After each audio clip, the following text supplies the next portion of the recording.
how many Kaiser folks do we have? Raise your hand. Cool. And the non-Kaiser folks? You're cool too. No, just kidding. So this information is for everybody, whether you're Kaiser or not non-Kaiser.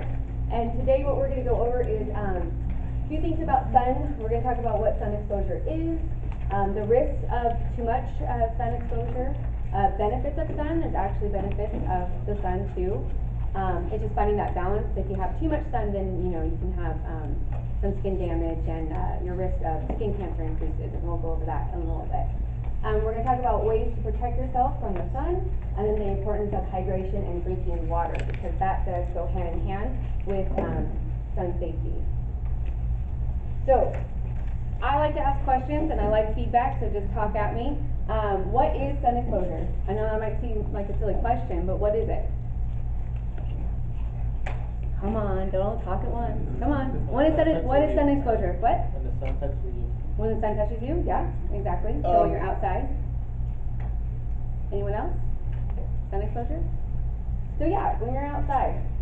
So when you are outside and you are in the sun, sun exposure is. So sun exposure is the ultraviolet rays that you get from the sun. And it's one of the unseen rays that come directly from the sun, tanning beds and sun lamps. So you can also get these rays from tanning beds and sun lamps as well. So that's why that those aren't safe. They're going to they're a little more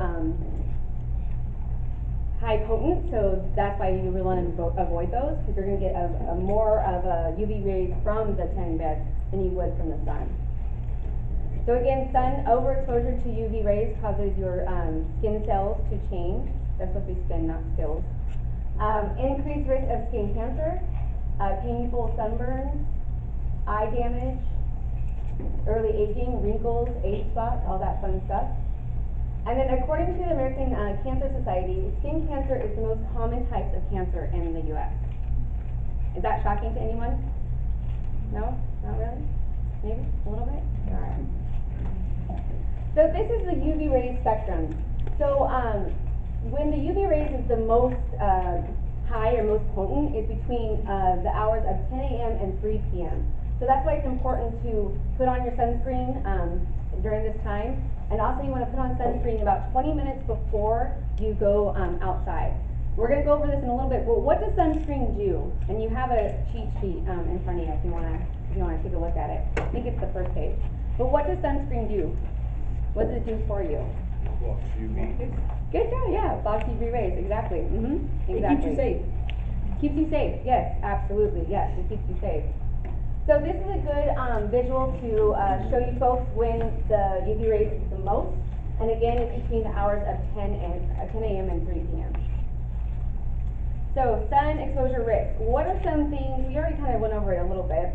So what are some things that, if you have too much sun exposure, what some health risks can that cause? Or can it be? Heat stroke. Heat stroke? Yeah, absolutely. What else? Heat exhaustion. Heat exhaustion. Possibly a bloody nose. Bloody nose? Yeah, definitely. Sunburns. Sunburns, yes. How many of you have had a sunburn before? Oh, Yeah? Was it fun? No, not at all. And we're going to go over this a little bit too. Sunburns can actually be pretty serious. I don't know if any of you had a sunburn that was so bad where you have blisters. That's a possibility. That's a second-degree burn. So your first-degree sunburns are when your skin is, red, sort of touch, and then the second-degree burns is when you are going to have blisters, and that means it's gotten deeper into your tissues. But we'll go over that again a little bit. So yeah, so those are good things. So skin cancer, sunburns, aging, and eye damage. Now, eye damage, what do you guys think? I mean, does that shock any of you folks about the eye damage? I think it's gonna give cataract something. Yeah, absolutely. Yep. It can cause cataract for sure. So what would you do to protect your eyes? Sunglasses. Sunglasses, absolutely. Yep. Alright, so skin cancer. So skin cancer is one of the main things that we want to try to prevent, and with doing so, you need to take some protective measures like sunscreen, wearing long sleeve shirts if possible, all that good stuff. So there's 3 main types of skin cancer, and one of your handouts, I think it's the second page. Let me see this real quick. Yeah, the second page. So this handout is really great. It actually tells you how to look for skin cancer. It's really important to inspect your body ever so often, and you know, one of the main, or let me go over this really quickly. So there's 3 different types of skin cancer, 3 main types.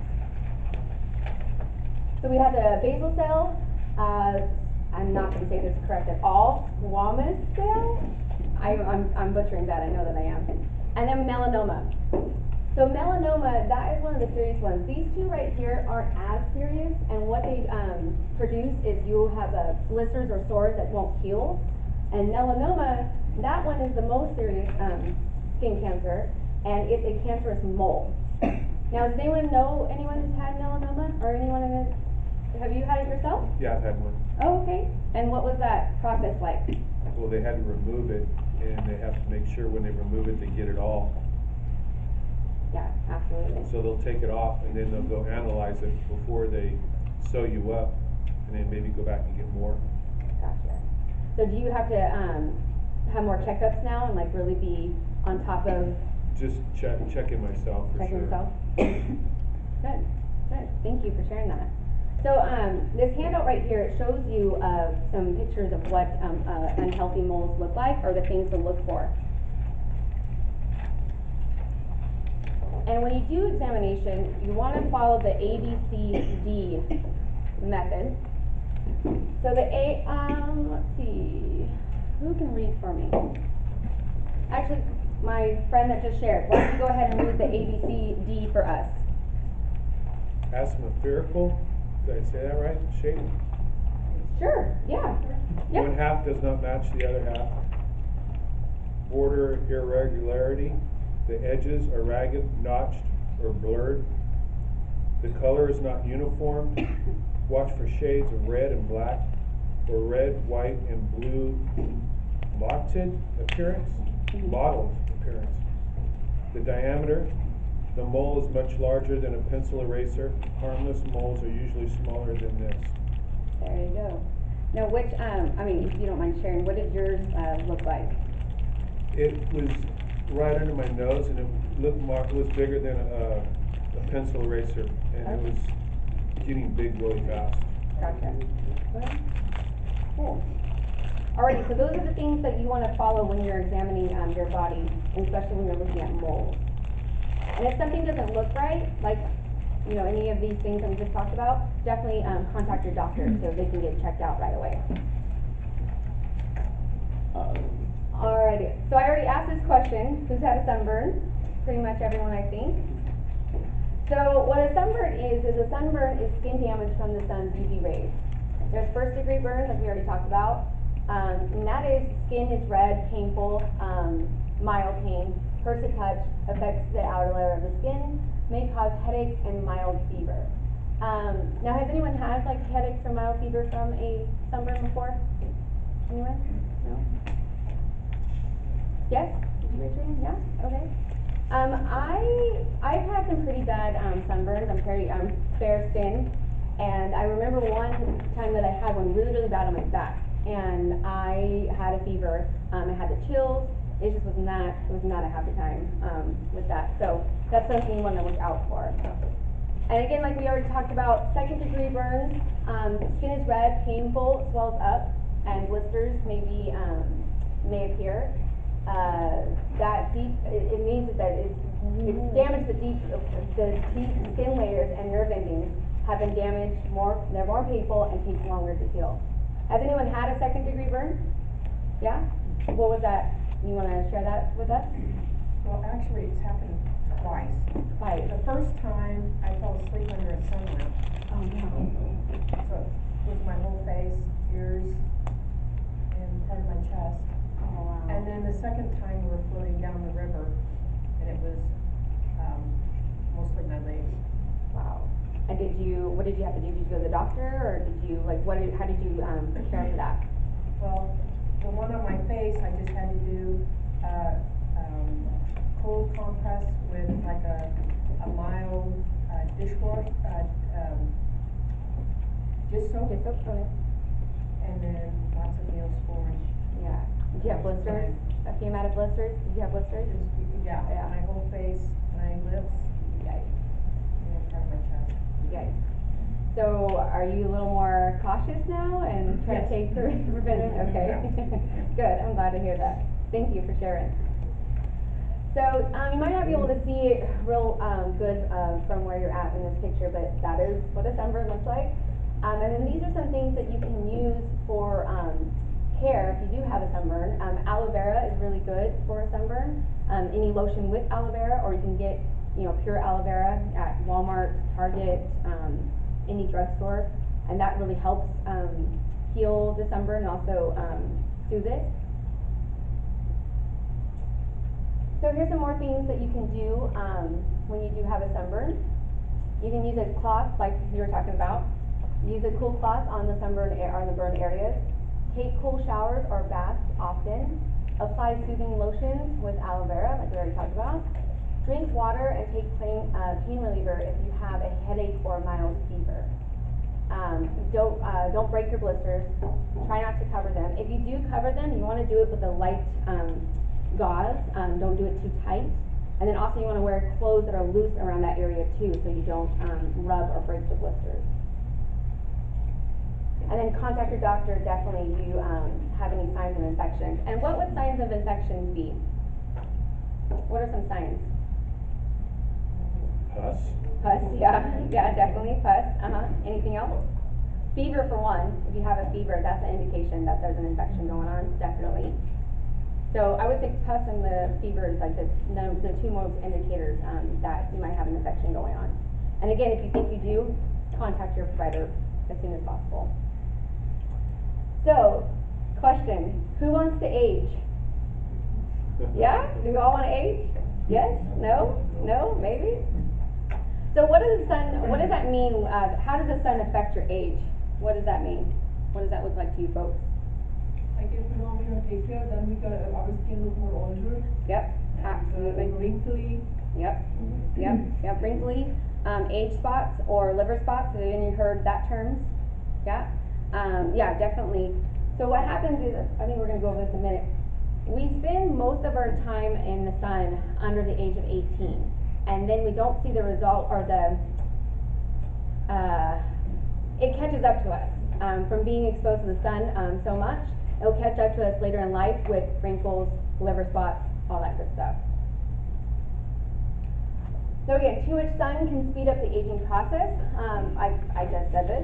People get most of their lifetime sun exposure in the first 18 years, so that's why it's really important, especially if you have kiddos or grandkiddos, start protecting them right now, right away, with sunscreen and clothing, anything that can protect them from the UV rays. It's really important because, again, like I said, it can creep up later in life. And not just with aging, but cancer as well. The risk factors increase. So some of the damage done by the UV rays during childhood might not appear for many years in the future, until in the future. And again, age spots, liver spots, wrinkles, and then eye damage as well. So some benefits of the sun. So we talked about like one of the negative stuff. So what are some benefits of the sun? Kind of have a cheat sheet right there a little bit. Vitamin D, yes, absolutely. Now is the sun the only way we can get vitamin D? No. How else can we get vitamin D? What was that? Milk? Someone say milk? Yeah? And what else? We got milk. Vitamins? Yeah. You can take vitamins, supplemental vitamins. Yep, absolutely. Vitamins, yep. And any other fruits and vegetables, they have vitamin D as well. But the sun, that is a good way of getting your vitamin D. And also it's fun. What do you folks like to do in the sun? Walk. So that's exercise, right? Outdoor activities. Sports. Outdoor activity, sports. Bicycle, Yeah. Swimming, yeah. What else? We try some clothes, like a woman's stuff. Yeah. Household stuff. Yeah.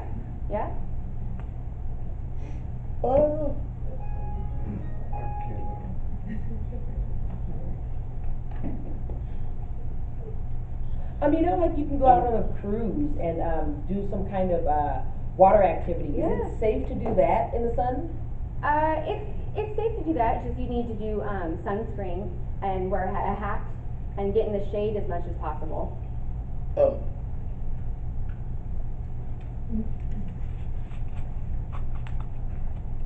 Other benefit, like I see, we can save like PG, like I open the curtains of my living room, then I save a lot of lights. Yeah, that's a Then good one. It's a good benefit, I feel like that. Yeah, that's really good. Can you repeat that again? Usually if we all don't open the curtains, everything like shutter, then we always put the tube lights inside. Yeah. And we open the curtains, then the sunlight comes. Yeah. You don't need to use like a tube lights or the lights, it's gonna be helping your economically as a PG saving. Yeah, no, that's good, that's really good, I didn't even think about that. Thank you for Indirect bringing that up. lighting is what I think she's referring to. What was that? Indirect lighting. Yes, yeah, absolutely. So here's some other, things that we can do in the sun that's fun. And then also, again, this is benefiting your health by being physically active and also relieving some stress. Remember I talked about stress last time I was here? So that can help, with stress management. But yeah, we have hiking, beach, lake, concerts. I don't know if any of you have been to concerts, this summer. But that's outdoors, or can be. You can relax, water sports, boating, family time, and again, you get vitamin D. We already went over that. So, how can we protect ourselves from the sun? Sunscreen, yep, we talked about that. What else? Big hat. Big hat. Yes, a big hat And that try to covers do like- all over, yes. Try to do like full sleeves, Mhm. and help like pigmentation. Yeah, definitely. I know with my son, he wears a little rash guard when we go out swimming and go out, boating or anything out in the sun with the water. And that is UV protective. I don't know if you've ever seen any of those. It's kind of like a stretchy like material. But that's something you can do too if you're out in the water, and it's really good to swim in with it and all that good stuff. You can swim with it. So it's a little rash guard is what we call it. I don't know if that's a technical term, but that's what we do. And what else? So we went hat, sunscreen. What's some other things we can do? Sunglasses, yep, absolutely. Again, that protects our eyes. What else? Umbrella. What was that? Umbrella. Umbrella, yes, yeah. Get in the shade, yep. Try to find a shady spot as much as possible. Alrighty, so sunscreen. We've talked about sunscreen. So sunscreen is one of the biggest things that you can do to protect yourself. You want to do 15 SPF or higher, and then 50 SPF for kids, if you can. Sunscreen absorbs it reflects the UVA and UVB rays. That's what it does. Again, like I already said, we want to apply it 20 minutes before going outside. Wear hats, sunglasses, seek shade, wear proper clothing, and apply sunscreen every few hours. And avoid tanning beds. Drink water. So why would you think that I'm talking about water and hydration? If we're talking about sun, and now I'm talking about water and hydration, why do you think that is? We kind of touched on it a little bit. Prevent heat exhaustion. Exactly, because if you're outside, it's normally, well, especially during the summertime, it's normally hotter outside, right? And so you're going to sweat a little more, therefore you need to put more water, fluids in your body to help regulate that. On your third handout, this talks all about dehydration and the signs to look for, and also to how to prevent it. Now when you are thirsty and your mouth is starting to get dry,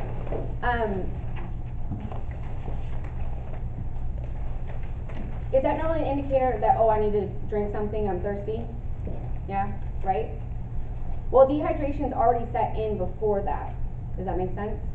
So that's why it's important just to keep on drinking water, because by the time when your mouth is dry and you're like, oh, I'm really thirsty, I need to drink something, your body's already, that's the body telling you it needs fluid. And that's also starting the process, or could start the process of dehydration. So take a look at that and look at all of the signs and symptoms of what to look for. And definitely if you have those symptoms and you need to contact your doctor as soon as possible and or go to the emergency room. the closest one if you need to. So just a little bit more about water. Drinking water and sun safety goes hand in hand. Avoid dehydration, know the signs of dehydration, like the handout I just gave you. And then the daily recommended amount of water is about 2.7 liters for a woman and 3.7 liters for a man. Just a side note, 8 glasses is usually 2 liters, so you folks can do the math on that. I didn't major in math, I majored in PE, so math is not my forte. I went to the PE route, or the health education route. So, but that's just the recommended amount of water that you folks should be consuming. So, wrap up. So, sun exposure. Again, what's sun exposure? UV rays, yeah. Out in the sun, yep. And also, UV rays, can we get it only from the sun? Where else can we get it from? Welding. Welding? You can get it from welding, yeah. Tanning beds and tanning lamps, yep, absolutely. That is man-made UV rays, pretty much, yeah. And then some healthy ways to enjoy the sun. What did we decide on that? How can we enjoy the sun? Or what do we do to enjoy the sun? Exercise, hiking, yep, sports. And then how are we going to protect ourselves when we're outside? Sunscreen, glasses, yep. Shade. And SPF on sunscreen, what should we do? 15 or higher, exactly. And put it on when? 20 minutes. 20, you guys are so good. You guys need to come up here and teach this now. Yes, so 20 minutes, and then reapply it when? Every few hours, absolutely. And then also, detection of skin cancer. It's very important to, you know, take a look at your body, take a look at your skin, just so you know what your body and your skin looks like, because if you see something that's abnormal, that's going to be an indicator of maybe I should go get this checked out. So definitely look that over in your handout, know what to look for. And we talked about dehydration, how ways to prevent that. And then also Kaiser, so we have kp.org, those of you that don't know about that, anyone can go onto our website. You don't have to be a Kaiser member to go on our website, and that's a really good resource for health information. So any health information or any you know, tips and tricks you need, you can go on kp.org and research that through our website as well. Does anyone have any questions? Yeah? Why wait 20 minutes? Why wait 20 minutes beforehand? That's a good question. Probably it's enough time to get it soaked into your skin, and enough time to, to have it soaked in your skin, I would think. Cause then it's all in your skin, you're good to go, and that's just what's recommended, 20 minutes, yeah.